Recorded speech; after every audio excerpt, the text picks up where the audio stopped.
Legend of Total War here, and today I want to talk a bit about Thrones of Britannia and the direction of Total War in general. I think now is a good time to talk about the stuff because there's a few things happening with Thrones of Britannia, and I feel like I've got something to add for it.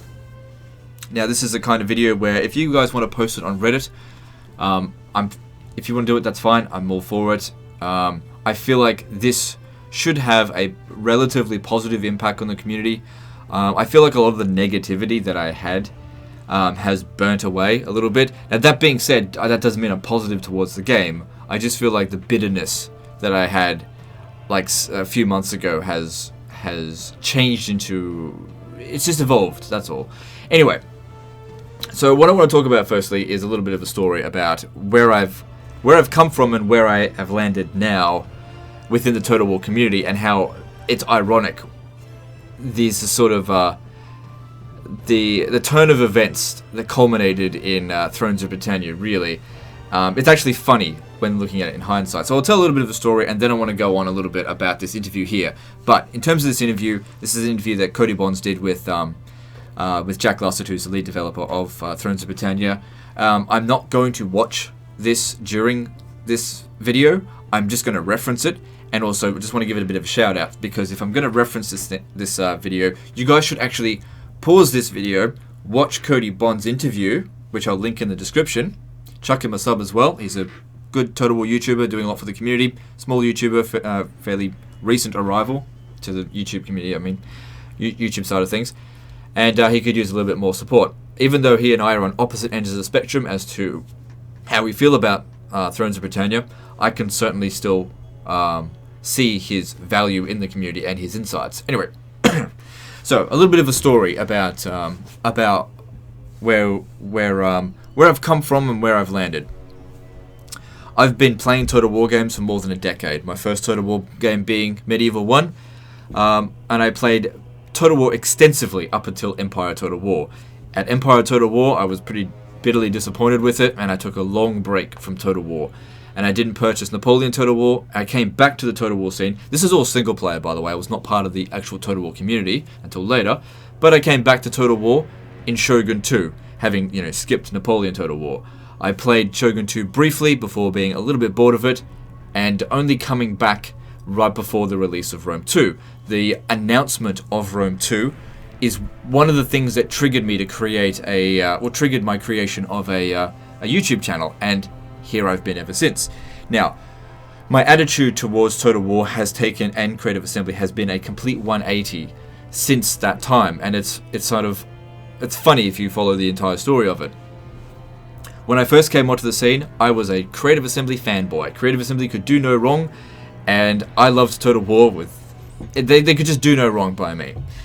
When Rome 2 came out, I was a Rome 2 fanboy in a time when it was being destroyed by the community. I was a big part of the Total War Center, and Total War Center was a big part of what helped my channel to grow. I'm no longer really affiliated with Total War Center. This is, I'll go into details of that later. But at the time when Rome 2 came out, it was doing a lot of good things for my channel. I was getting lots of views, and a lot of the growth of my channel can be attributed to Rome 2, and so I was really enjoying that. Whether the game was actually enjoyable to play or not, hard to say, because I was just enjoying the channel growth, really. But anyway, overall, I was very positive towards Rome 2. And whilst I could certainly recognize that the game was buggy and very easy at the time, I enjoyed it. Anyway, if you looked at Total War Center in late 2013 and go to the forums in the Rome 2 section, you would notice nothing but toxicity towards Rome 2, most of which I would now say in hindsight was probably justified. But at the time, because I was a Rome 2 fanboy and a CA fanboy, I then took to taking a personal attack on the people that were criticizing Creative Assembly at the time for, releasing a game that basically wasn't ready. And I basically called them butthurt babies and so on and so forth. So just, name calling. Totally uncalled for. In hindsight, shouldn't have done it, but it tells a good point in the story. Anyway, so soon after posting that thing, people within Total War Center got in touch with me, basically telling me that I shouldn't have done that, and that this is just not what someone affiliated with Total War Center should do. Even if they agreed or disagreed, I shouldn't have done it, and I agreed with them. I apologized for it, of which some people actually didn't even accept the apology, because when someone doesn't like you, that's just they will not like you under any circumstances, and that's fine, whatever. But anyway, after my little attack on the community, then for how dare they dislike a game that it was enjoying? How dare they? Anyway, I withdrew from Total War Center because I didn't feel welcome there anymore. Nobody told me to leave. I didn't have any of my privileges revoked. I just decided on a personal note that I think my time there was done. And I continued to play Rome 2, in blissful ignorance. Then, 2 years later, I got a taste of my own medicine. Total War Attila was released, and very quickly I found that the game to be not up to my standard. And so I took, not to the forums, just on my own personal YouTube channel, to basically criticize the crap out of Total War Attila. And what would by comparison seem like mild criticism compared to what I'm like now, I gave Total War Attila, what was on my mind. And funny thing is, whilst a lot of people agreed with me about Total War Attila, and these are mostly people that were not happy about Rome 2, right? And in fact, because of my negativity towards Total War Attila, I actually... a lot of bridges were sort of rebuilt with the people who I had burned bridges with over our disagreements with Rome 2. Anyway, so I joined... At that point there, I joined the disappointed in Total War game side of things. I was still a CA fanboy, though. Anyway, I was increasingly getting frustrated with them at that point, though. But I don't really want to talk about so much CA's frustration, because that's a dead-end topic, that. This is more about Total War. Anyway. So then I got a taste of my own medicine. People making personal attacks on me, because I dared to criticize them on a game that they thought was really good. And then I realized at the time, I was like, wow, this is what it was like. I really shouldn't have done that criticism to Rome 2 back then.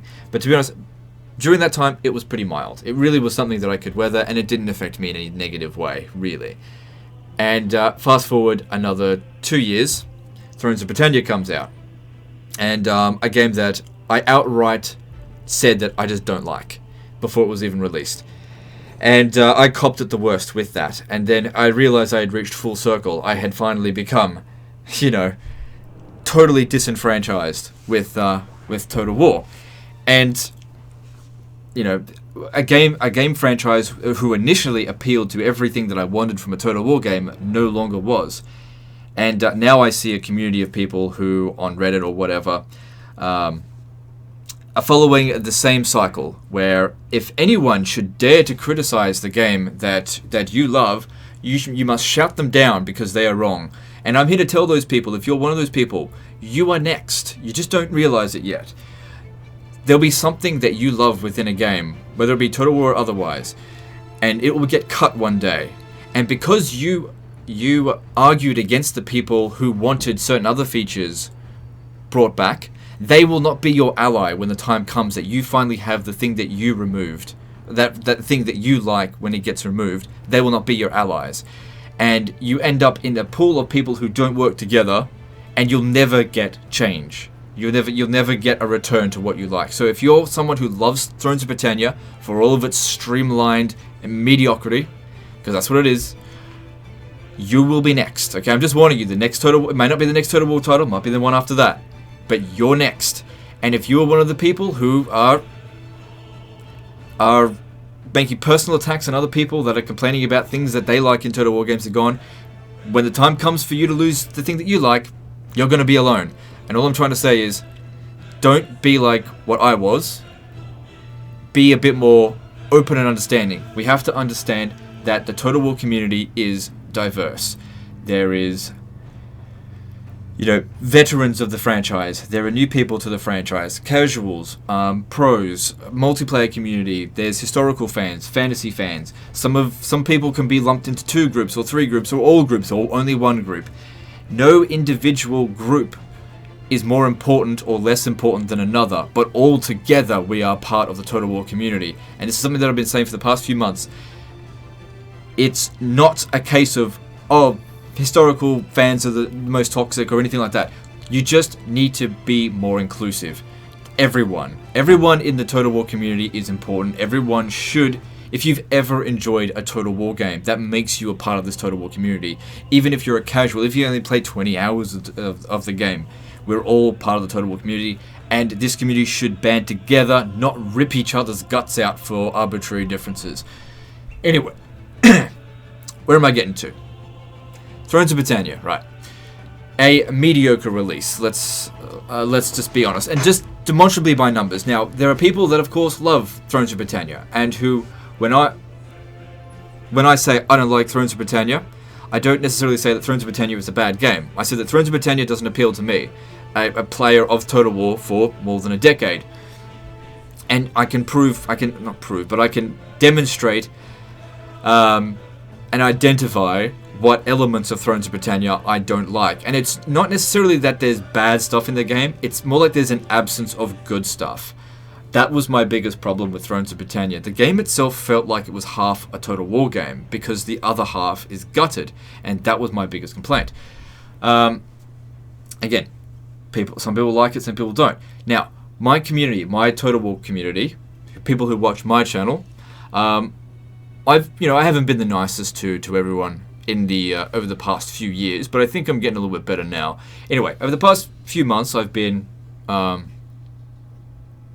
chatting to more people within my community and asking their opinions about how they feel the Total War scene is going, because it's one thing for me to sit there and go, I don't like this game, everyone should make the game that I want to make.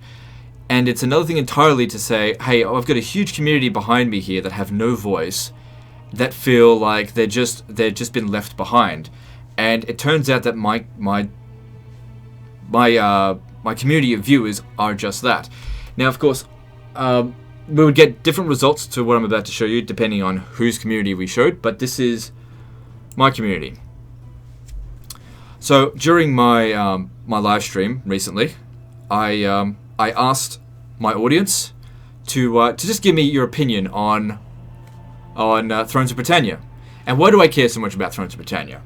It's not that I like or dislike the game. It's a case of I care about Total War. And Thrones of Britannia is actually a pivotal moment in Total War's history, I think, where we might actually start to get a turnaround. Because it happened with me. Eventually you reach a point of rock bottom where you can't possibly get any worse. And that happened with me fairly recently. I couldn't possibly get more angry, more toxic, more bitter, more... it just couldn't get any worse. More deranged, even, as a person. I hit rock bottom recently, and I probably went through a mental breakdown. And it culminated in a revival. You know, like the phoenix reviving from ashes, I died and was born from my own ashes. And I do feel like I have been reborn as a Total War YouTuber over the past few weeks. A huge thanks to my audience for sticking with me during that time. I know it couldn't have been good. Anyway,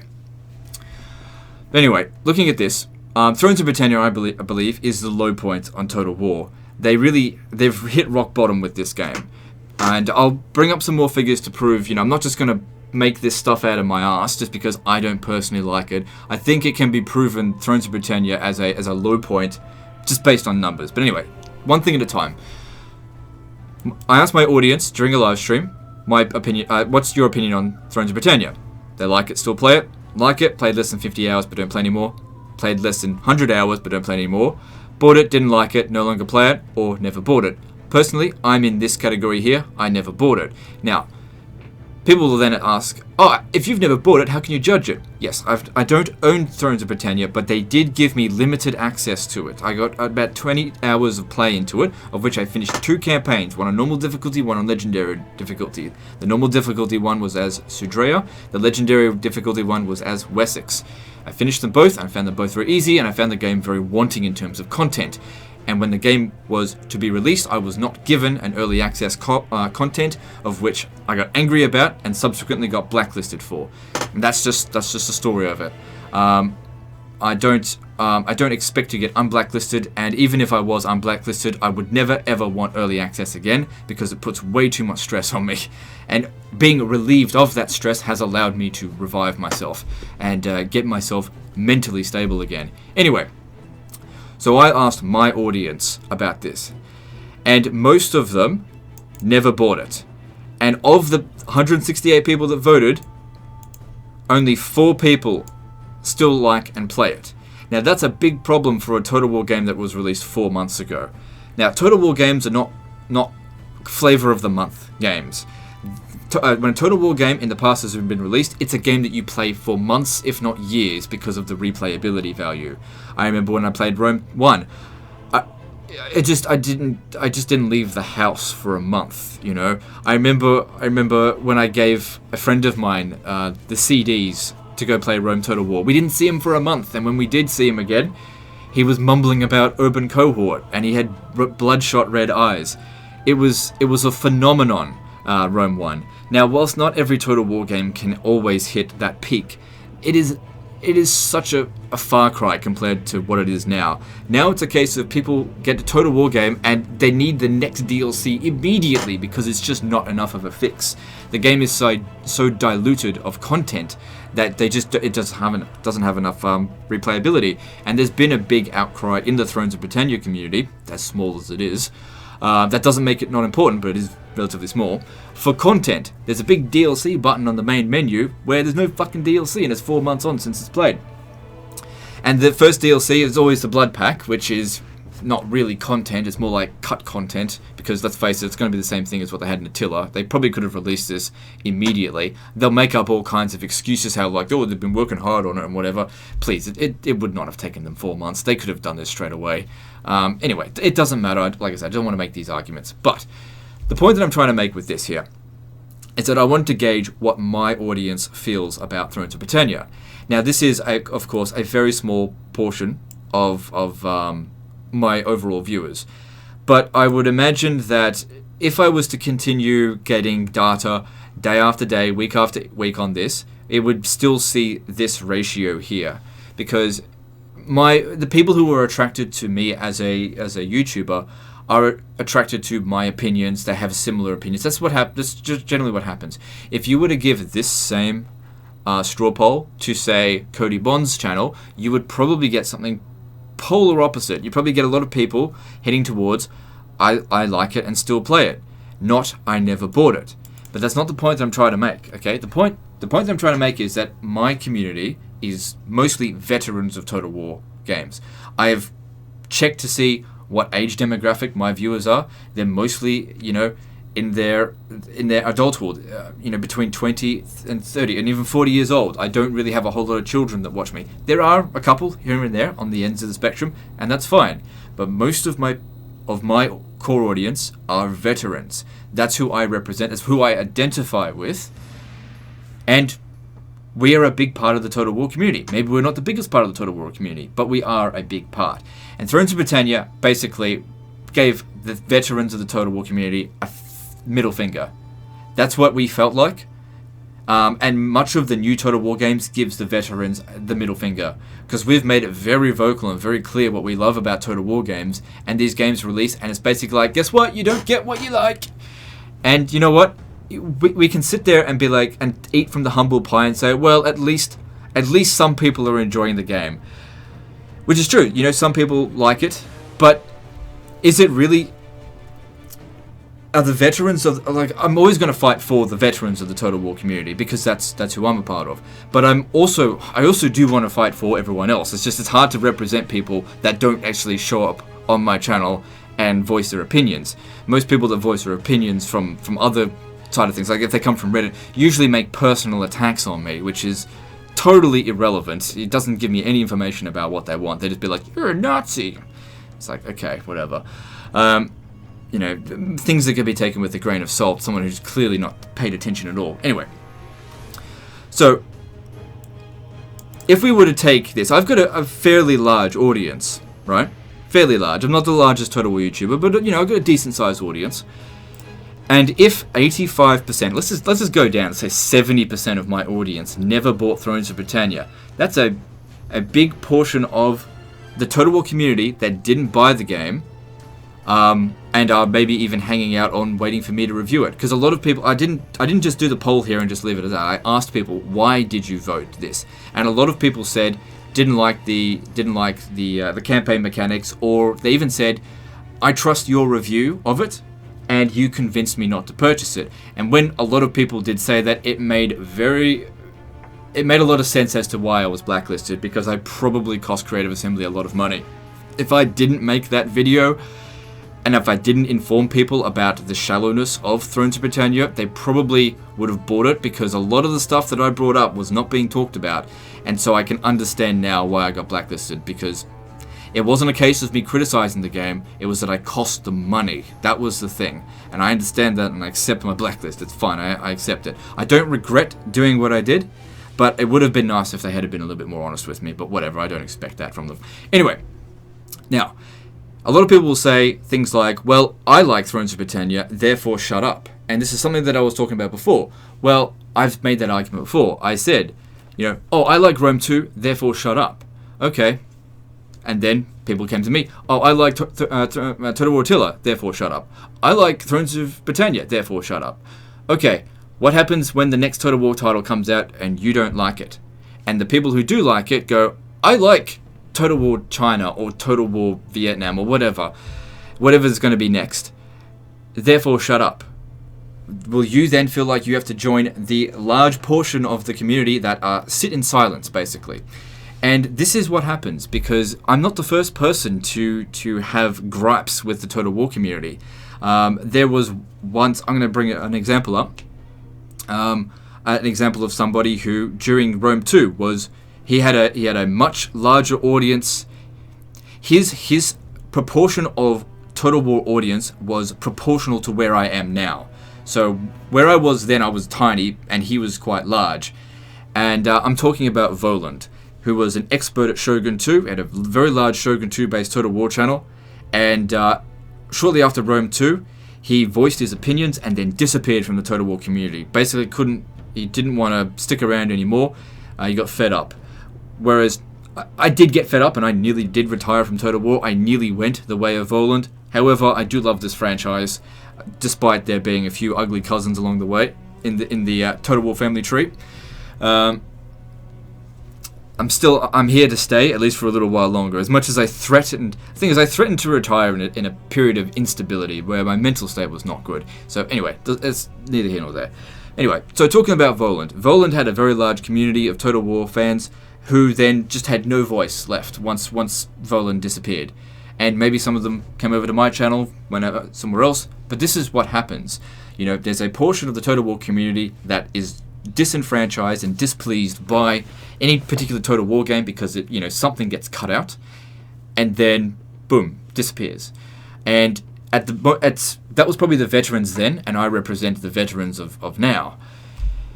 Just because you like the game doesn't mean that these 85% of people here, 84.52%, don't matter. They matter just as much as everyone else. They matter just as much as you. The people who don't like Thrones of Britannia matter just as much as the people who do like Thrones of Britannia. Because if it's one thing about the Thrones of the Total War community, is that we're very loyal to the Total War brand. Like any particular game or not, people usually don't drop their loyalty for Total War. People will often say, I really hate one particular title, but it's a Total War game, so I'm going to purchase it. Now, talking about Thrones of Britannia in general, let me just jump in here. We want to have a look at something. So, Thrones of Britannia, sitting on mixed reviews, 57%. Now, what do the reviews mean? Not really a lot. Sometimes... I've spent a lot of time looking over the reviews, and the general gist of it was the negative reviews were mostly in line with what I anticipated. People complaining about lack of content, basically it. I don't want to go and do it down there and read the reviews, but that's the gist of it. But the thing I want to talk about now is instead how many people are still playing Thrones of Britannia. Oh boy, that's even worse than last time I checked it. Okay, so 539 people are currently playing Thrones of Britannia right this very moment. Now, you can see down here that it's 2 p.m. on the 28th of August 2018. Now, this is right before the Blood Pack will be released. I imagine that once the Blood Pack is released, there will be more people that come and play it. I can't imagine it's going to go up by like 10 times this amount, because it's never hit that amount. The drop-off of players on Thrones of Britannia was staggering even from release. So this is not peak time right now, but I usually see this hovering somewhere between about 600 and 1200. So these, I'm assuming, are the 600 to 1200 players that say, "Hey, I like Thrones of Britannia. Shut up! You stop criticizing the game that I like." Okay, look, I'm glad that you liked that game. Don't get me wrong, I am glad for it. But then we come up here, and I was playing Stellaris. We come up here, I put all the Total War games in my favourites, even though some of them are not my favourites. Let's go and have a look at Medieval 2. Medieval 2 currently has 2,000 people playing it. That's nearly 4 times as many people playing Medieval 2 right now as Thrones of Britannia. That's right now. This is not peak time. I see this hovering usually between 2,000 and 4,000 players. And I see, like I said, this amount here is more players than the peak for Thrones of Britannia. That's very bad. This is an 11-year-old game. Though it is the best in the franchise, okay? It's still an 11-year-old game. You should have thought that by now Total War has released something that can surpass this. But that hasn't yet happened. It is also the only Total War game that has overwhelmingly positive reviews on Steam. Although I imagine that very soon, just due to the recent reviews is not great, I imagine very soon this will hit 94%. Oh, watch out, it's going to be 94% as opposed to 57% positive reviews with Thrones of Britannia. See, not very good. And it's not just that. Let's have a look at Rome 2. Rome 2 has concurrently, if it will just load, 4,495 people currently playing it. Currently the most played historical Total War game. The most played Total War game is, of course, Warhammer 2. With probably 10,000, that's not as many as I thought, 6,000 people currently playing it. Quite a lot. Although I don't really want to compare Thrones of Britannia to Warhammer. Warhammer has an entirely different kettle of fish. It draws upon a different fan base as well, using the Warhammer fan base. Honestly, I really like Total War Warhammer 2 right now. I think that the Total War Warhammer is really good, but that's not what I don't want to make the arguments. I don't want to muddy the water a bit. Total War Warhammer, you just keep doing what you're doing. I want to focus more on historical Total Wars in this video. And let's talk about Total War Attila.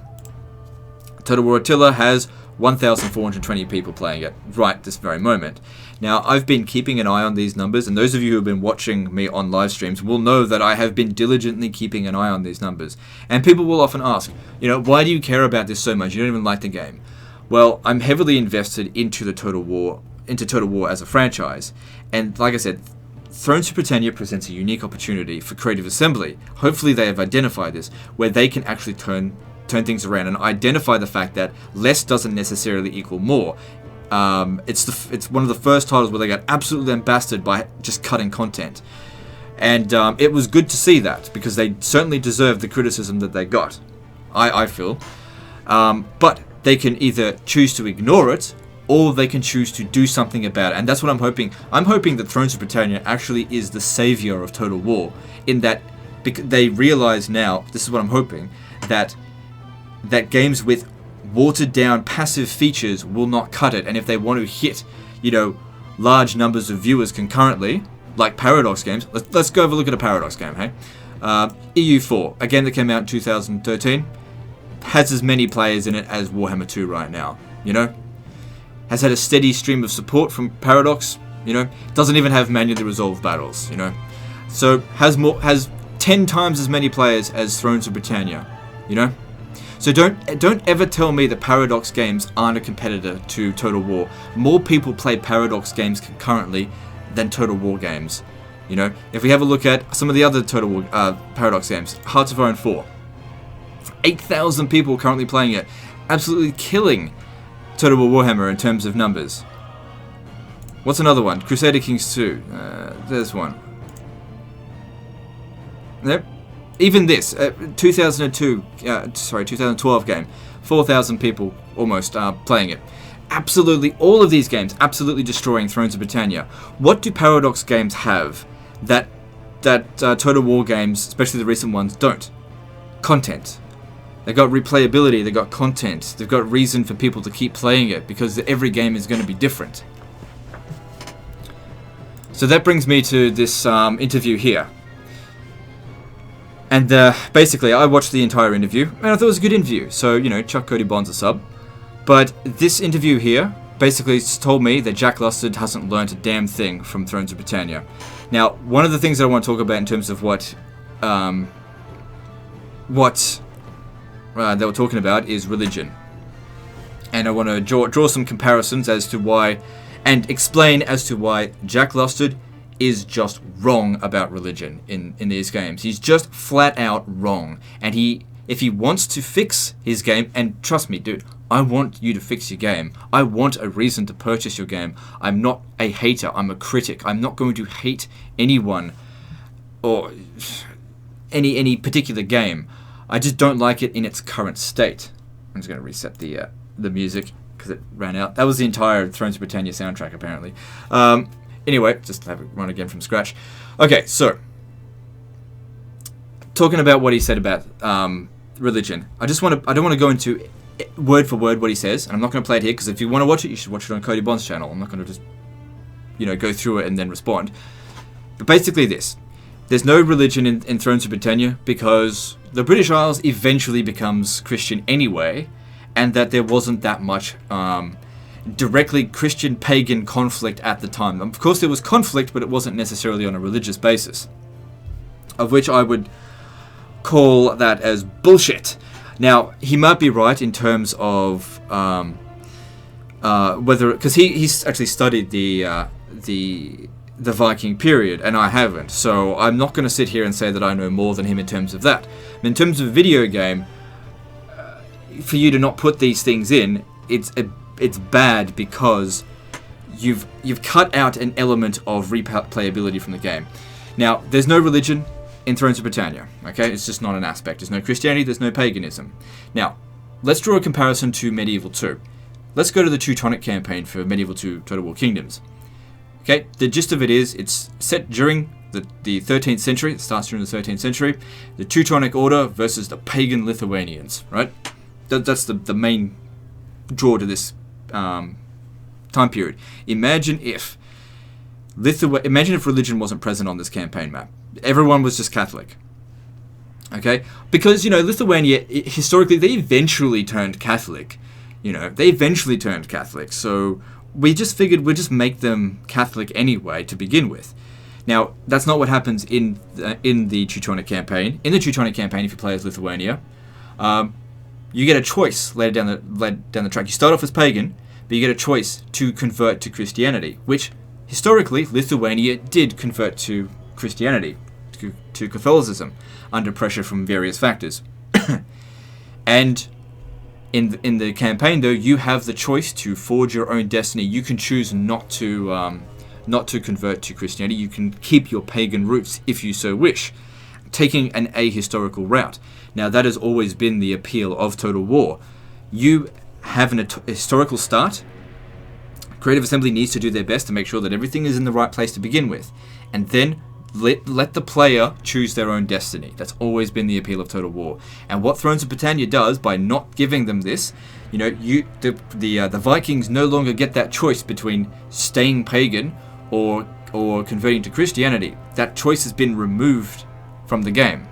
And I think that reduces the element of replayability. You've taken part of the destiny away from the player that they might want to forge. So you're wrong in this regard. Now, let's just say hypothetically that you were right about religion. Okay? Christianity, paganism, not important for the time period. Well, I have another example for you. The Britannia campaign for Medieval 2, which does not represent any different religions. Now, albeit this is set in the 13th century, and features very similar factions: England, Wales, Ireland, Scotland, Norway. Okay? It's 500 years later, but it's not much has changed in the British Isles, really. People are still killing each other for conquest or whatever. Now, the game does not represent Christianity or paganism. That's because by this time period, you're right, paganism is gone. However, there is culture. The religion mechanic is replaced by culture. The English culture, English faction has English culture. If you're playing as England and you go and conquer a Scottish town, it has Scottish culture, and you then need to convert that town to being English culture if you want to get rid of the public order problems. Now, this is something that Thrones of Britannia once again ignores. Now, by ignoring it, you've reduced the human element to the game. And this is something that is important with video games, and I think a lot of video game developers lose sight on. And I can understand, like, as video gamers, we're not the most, human in touch people ever. Now, I have a rare history in that I'm a video game nerd who is actually understanding of human behavior, because I used to work in sales, I used to work in customer management, I used to talk to people, and it's probably where I drew a huge hatred of people as well. People hate other people on arbitrary reasons, culture being the main thing. Now, in Australia, where I'm from, I live in Queensland. On the south of our border is a state called New South Wales. We're the same country, it's a different state. Okay? There's less differences between between Queensland and New South Wales as there is between England and Wales, right? Now, every year, an event happens in between Queensland and New South Wales called the State of Origin, where basically two teams of football go up against each other and decide who's better. And during this time, basically, if you're a Queenslander and you go to New South Wales and you make it well known that you're a Queenslander, if you go into a pub and you say, hey, I'm a Queensland supporter, you could get your face bashed in. Same with vice versa. People take their culture and where they're from very seriously. And this is not represented in the game. And when you don't represent this in the game, you are forgetting about something that makes the human experience, or a thing that flaws humanity. It's certainly a flaw in humanity, but it is part of who we are. We identify with where we come from. It's very important to us. And when you take that away from the game, you've removed that element from the game. Now you've added allegiance system, right? It's not enough, okay? It's like you half-assing between culture and not culture. You can't just add in 5% of an idea, and this is something that is really endemic within Total War at the moment. They come up with an idea, and they implement 5% of it. It's like, we'll just touch the waters a bit and see how things go. Sometimes you have to go balls deep, all right? Sometimes you can't just put your toe in the water and be like, oh, it's cold, I'm not going to go in. Look, sometimes you got to jump in, and you won't know until the water's actually good, until you've dived head first. Sometimes you'll dive in, you'll crack your head open. You know what? It happens. But you won't know until you go for it. And just touching the water with your toe, you're just not going to get that. And I just think the Allegiance update, whilst it does add things in the right direction, it's pussyfooting around. You know what people didn't like about the game. Just fucking add it in. Like, I don't know what, it's stubbornness or something. It's like people gave you so much shit about not having religion or culture. Just put it in. Why is it so hard to put it in? Like, put in culture. Is it really that hard? It seems to me like Jack is really fixated on the culture, or the historical accuracy of the time period. But here's the thing what I think about when I think about like a Total War game. I think what Jack wants out of this game is he wants to guide people in a historically accurate way throughout this time period. Whereas Total War games have never really done that, except for Total War Attila, which is not a very good game, and it doesn't at all reflect what happened in history anyway. It did its best though, I guess. That's not what a Total War game is about. Get the historical setting right, and you did a good job with that, I think. But then let the players make their own destiny. That's I think the crux of what goes wrong with Thrones of Britannia. You don't really get a choice to make your own destiny. You follow this predestined path towards history, and it gets very boring after a while. Some people love the fact that they get to, follow in the footsteps of what actually happened. But people like me want to go off the rails, and that's part of the reason why I got so bored of it. The game didn't let me go off the rails at all. It's just like, hey, you have to do this. Hey, you have to do that. You have to do this. I'm just like, don't fucking tell me what to do. Okay, I'm the goddamn king. Okay, and that's the thing with Total War. You are the king, and you don't feel like the king. That's the thing. When I play Medieval 2, and you'll notice from my commentary, I feel like a fucking king because I get to do all this stuff, and I'm not exactly the best king, but I'm still the fucking king. But when I play the newer Total War games, I just don't feel like the king at all. I feel like this browbeaten bookkeep who's like, oh, I gotta count the numbers right, and gotta make sure my money's all correct before I do anything. It's a very different. I turn into a very different person when I play these games. This is just again, feedback for them to understand where you're going wrong with Thrones of Britannia. You're pussyfooting around a little bit. More in the right direction is more features. Give players control over their own destinies.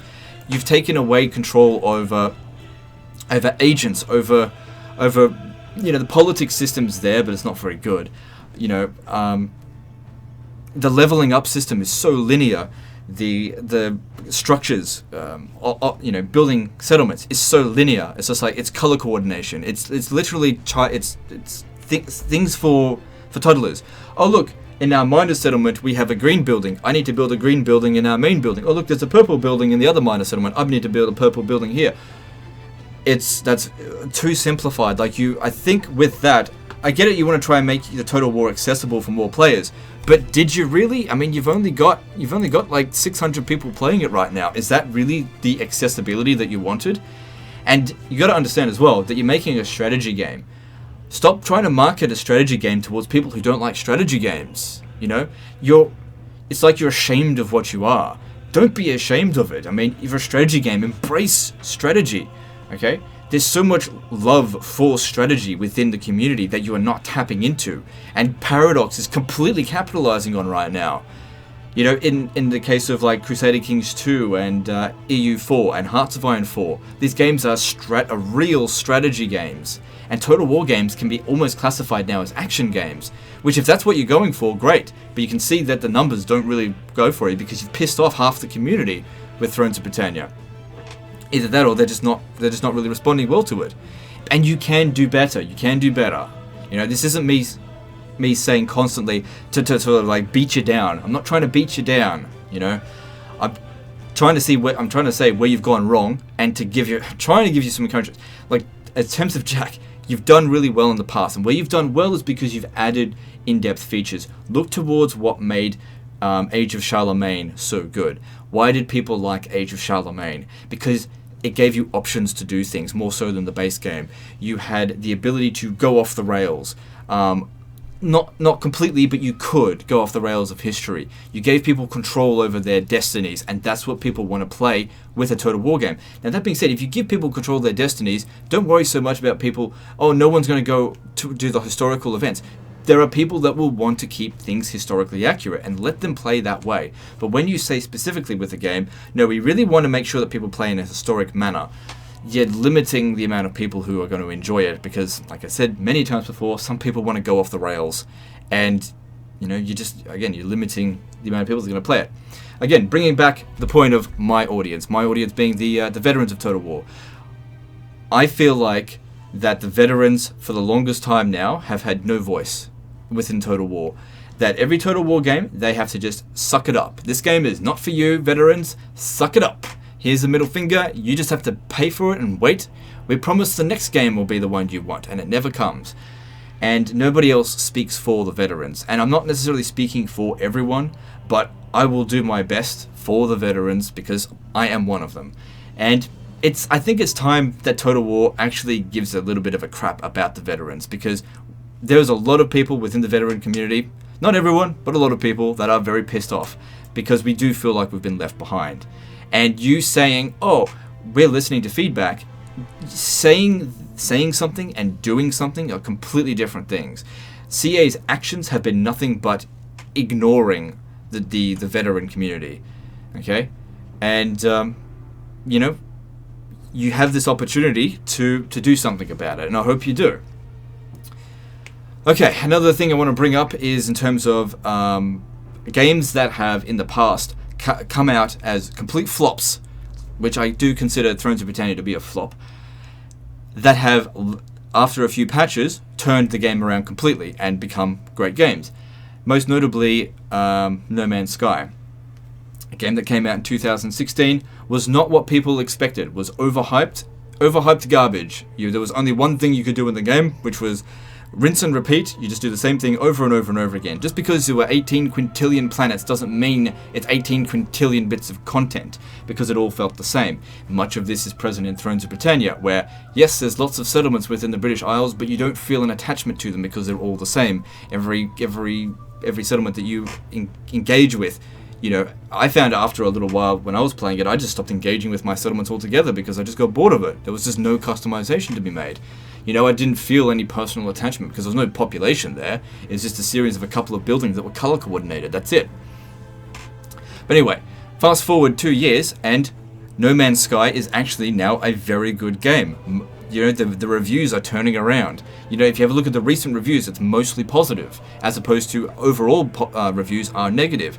Now, the thing is, a lot of people will never forgive a game for coming out badly. And there are a lot of people in the community, for example, who will never ever give Rome 2 another chance because of how it came out in the first place, and that's their loss. Obviously, Rome 2 is a lot better now than when it first came out. Not a perfect game, not even better than the prequel, its predecessor, Rome 1. But it's still a pretty good game. Now, there are some people within the community, myself not included to this, who will never forgive Thrones of Britannia for being shit upon release. But there are people, like myself, who will forgive it, who will give it another chance. And you have this opportunity. Learn from other people's mistakes. Learn from No Man's Sky. What is it that No Man's Sky did that turned things around?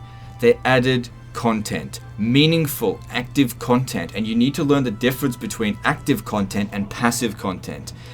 Active content is what you should be striving for. Now, of course, you could always go too far with it and make the game too complicated, but Total War is in no danger of that in any way, shape, or form. It's one of the most simplistic strategy games on the market at the moment. Okay, so don't even, it's such a far cry short of Crusader Kings 2 level of complexity that don't even bother, you know, worrying about that at this stage.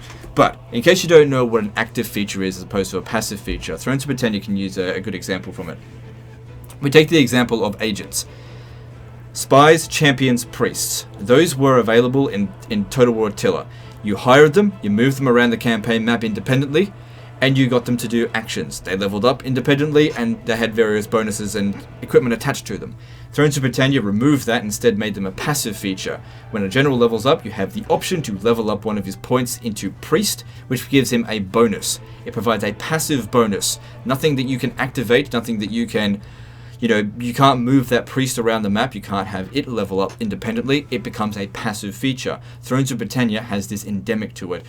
Population is something that's become passive. You don't have any control over population anymore. Culture's gone. You know, the settlements have become more and more passive features. Trade has become a passive feature in Thrones of Britannia. This is the wrong way to go about things. And another example is ambushes, where the argument before was, and I'll make this argument for Three Kingdoms as well, just give me a moment. Argument before was, why did they cut out ambushes from Thrones of Britannia? Well, in the past, only 2 to 3% of players even used ambushes, so we just feel like we'll remove it. Okay, what's the correct analysis from this? That nobody wants to play ambush battles, or that maybe your ambush battles aren't very good and you can improve upon them? I personally would think it would be the latter. Imagine if you went a step further with ambush battles in Thrones of Britannia, and maybe ambushes weren't that common in this time period. But then again, when you remove the possibility for it, you've taken away the ability for people to change their own destiny, or to write their own destiny, more like it. And that was always the key appeal with Total War. What should you have done? Should you have removed the feature entirely, or should you have made it better? I don't know. That's a question for you to ask yourself, game developers. Personally, I go with the latter. Anyway, that same thing can be now assessed with Three Kingdoms. With Three Kingdoms will not have naval battles. Well, we feel like since only 2 to 3% of naval battles were actually fought manually, that we should just remove them because people don't like naval battles anyway. Well, look, you can make that assessment, or you can come to the correct assessment that your naval battles in Rome 2 and Attila were actually not very good at all. They were very, very buggy and were never truly fixed, not immersive at all, and there was no reason to do so because the balancing was completely off. Should you have fixed the game, fixed the naval battles, especially in a time period for Three Kingdoms where naval battles were very important, or should you have cut them out entirely, which is obviously the easier choice? Now, there's an old saying, I think it's an Arabic saying, although I'm not entirely sure, and I'm paraphrasing it a little bit, but it is to cut off one's hand rather than wash it, or to pull out a splinter. You got a splinter in your finger, and so rather than pull the splinter out, you cut off the finger.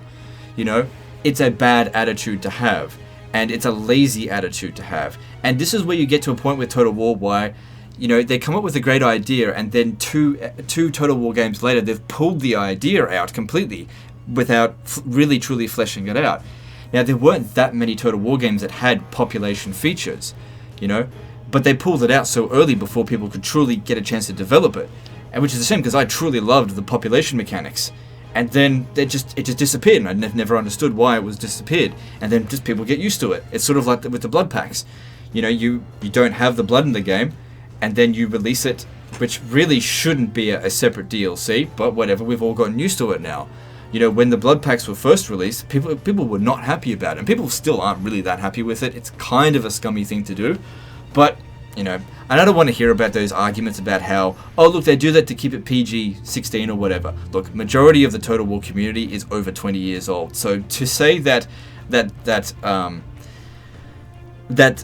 trying to keep the rating low, it's just a bullshit argument. It just doesn't fly in the face of evidence, because, you know, the Total War people who purchase the Total War games are most of them are more than 20 years old, and even children would still end up buying it even if it had blood in it. I've seen very, very few people that go, oh, you know what, I wish this game had less blood in it.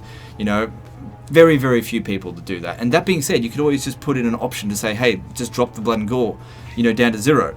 There are other games that do that without having to sell a feature separately, such as blood, which is really just rinse and repeat graphic. But anyway, I'm going on a little bit too much with this. Blood and gore is just, it's not really that big of a deal, and at least doesn't cost anything for most people for Thrones of Britannia, unless they've not purchased Total War Attila, which is a game I don't recommend people get anyway. Get Medieval 2 instead. But anyway, that's sort of like the point that I want to come across with this. You know, they're on the right track, but just a little bit more. The amount of content and changes that are coming around with Thrones of Britannia is really, really slow. The fact that 4 months in, and we're only coming out with the first DLC, it leads me to believe that Creative Assembly has abandoned the project. And what's going on is that Jack cares about this project so much, and you can really do tell that he does care about it, and that he still wants to try and save it. You know, maybe it's already made enough money for Creative Assembly. They're like, look, it's not worth our investment. But at the same time, do you really want this, you know, this stain on your otherwise very prestigious line of games? It's just not very good, you know. And you can make it better because it's not that buggy. It just lacks content. Do what Paradox do, you know, and release some content. Make people pay for it, okay? If you have to, I got no problem with your scummy DLC policies. If you want to make money, go and make money, you know, but add content to the game, because I personally am not going to purchase this game, and so will most of my audience.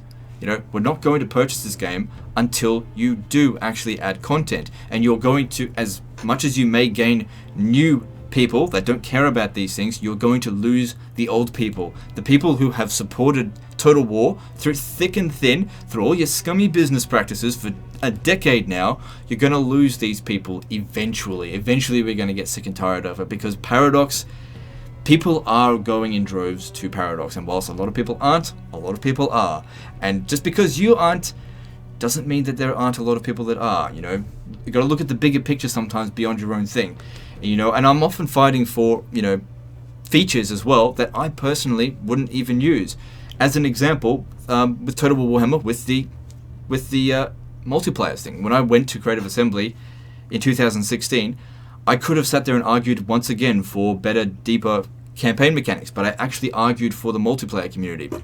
You know, because we're all important. The multiplayer community, historical fans, fantasy fans, veterans, new people, casuals, pros, you know, modders, we're all part of the Total War community, and we should all get some degree of representation in these Total War games. That does mean more work on the behalf of Creative Assembly, but it will also mean more money for them. So, I don't know. Maybe they just don't feel like it's worth it. I don't know. I don't get these conversations with them. Anyway, we're almost at an hour here. It's a very long video.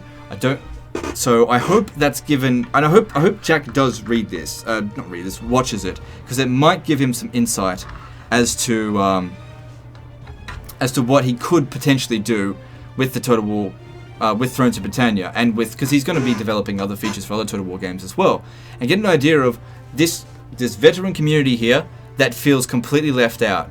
You know, you have the chance now to do something, to include this community again. Not necessarily me specifically, but just do something right by this community, you know? I don't even care if my personal demands aren't met, but there's a lot of people that are missing out on stuff, on Total War games that you've cut out.